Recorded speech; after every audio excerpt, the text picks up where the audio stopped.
আসসালামু আলাইকুম। আজকেই আমাদের এখানে শেষ রাত্রি ইনশাল্লাহ। আর এখানকার যারা কটেজ কর্তৃপক্ষ আছে, যারা রেস্টুরেন্ট কর্তৃপক্ষ আছে, সবাই মিলে আজকে আমাদের জন্য রাতের খাবারের ব্যবস্থা করছে। অনেকেই খেতে বসে গেছে।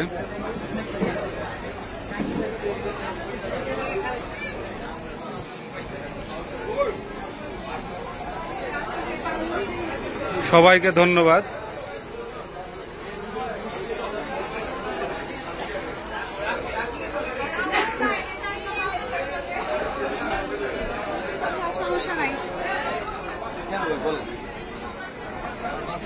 রাতের খাবার মানে পানি সম্পূর্ণ ফ্রি, সব ফ্রি, মানে এখানে আজকে থাকা এটাও ফ্রি।